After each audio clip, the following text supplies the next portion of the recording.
Hey YouTubers, just want to show you about that serpentine belt there. Let's see, let me get in here. Basically just turned the wheel all the way to the right, took out that little mud flap there, and then, I don't know, might be able to see it. Yeah, there you go. And it's a straight shot right there. So, 1, 2, 3, here's a bolt. I'll put some anti-seize lubricant on that. Basically, had to get 18 millimeter, deep well, for sure. I went half-inch drive, just so it's a big enough bolt. You'll need half-inch drive. Came off actually pretty easy there, 1, 2, 3, and then I had to jack anything up. I don't know what the hell they're all talking about. And then just put a new serpentine belt in here, and we'll get her going. So should be 1, 2, 3. That way you'll have the space in order to replace that belt. You won't be able to do it any other way. Hey again there, tubers. 99 Buick LeSabre here. Yeah, it's Frankie Shadowman again. Just got done replacing the serpentine belt there. As you see, it's brand new. Just had to route it around, and obviously you run into that bolt problem down there. There's a 2-inch spacer that's down there.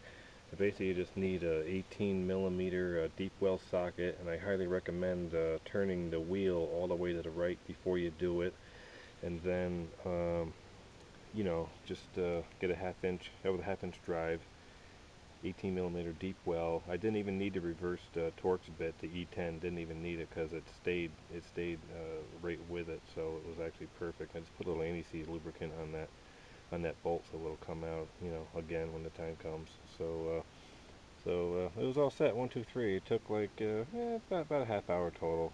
Taking your time. It's like 30 degrees outside here, so if I can do it outside in the cold, with basically two tools, a 15 millimeter, either wrench or a deep well, half-inch drive, and then 18 millimeter deep well, and then you can do your serpentine belt.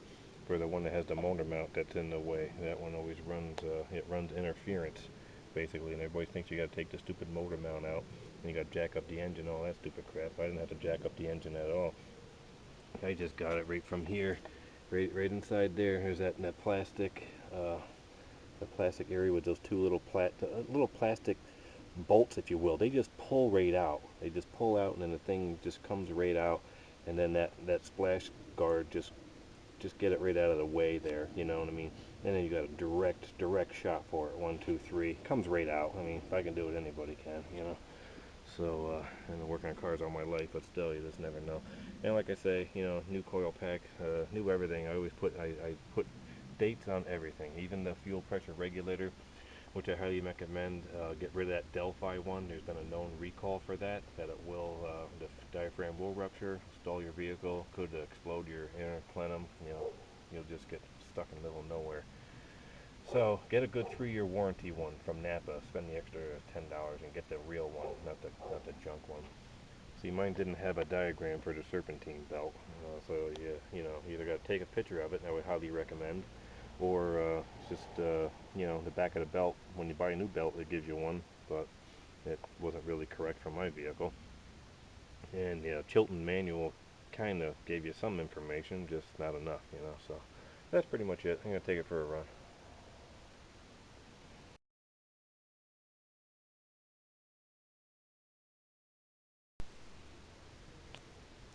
Hey tubers, I just wanted to show you one more time there, the 99 Buick there, about everybody is only able to find the plastic elbows for the coolants for the 99 Buick LeSabre, or pretty much any 3.8, Series 2 231 V6 there, fuel injection.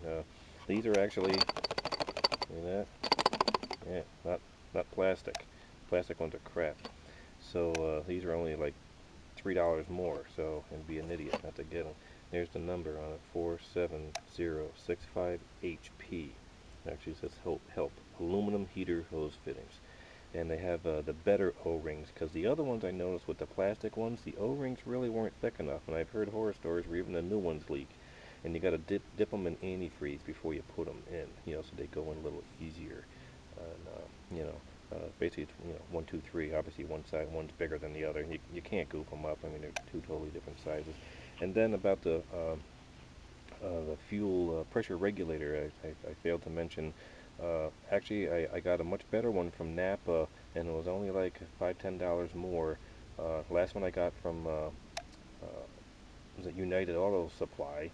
They're usually pretty good, but they only had a 1 year one, 12,000 mile 1 year fuel pressure regulator. So I got to return that one because that one failed in like 4 months. Actually, it started acting up again. So I got this one, and it's a 3 year one. So definitely you want to get the 3 year model for sure, because that's the one thing you don't want to have fail on you. Is kind of like having a serpentine belt go bad. That's my next little project. It's really not too bad today, so thinking I might give it a shot.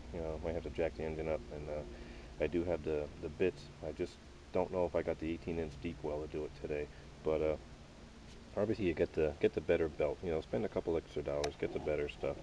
You're doing it yourself, so you're saving yourself a ton of money to begin with. So you'd be a fool not to. I always save my other stuff in the vehicle just in case you get a new part goes bad and you're on the road dead. Screw that. I'd rather just put new ignition coil. The old ones are still good, but I know they had 180,000 miles on them, so I'll keep them on the vehicle. Act stupid, then just put the other one back in. So got a little bit of this, a little bit of that. I always try to keep my old stuff there. Got an EGR gasket, got to do that. Got to spray those bolts, pretty nasty. Got new plugs in them and stuff. So I just want to show that to you real quick there. That's about it. It's good to have little extra things in your trunk because you just never know. You go on those summertime vacation trips there, and before you know it, you're on the road because you should have had it in your trunk.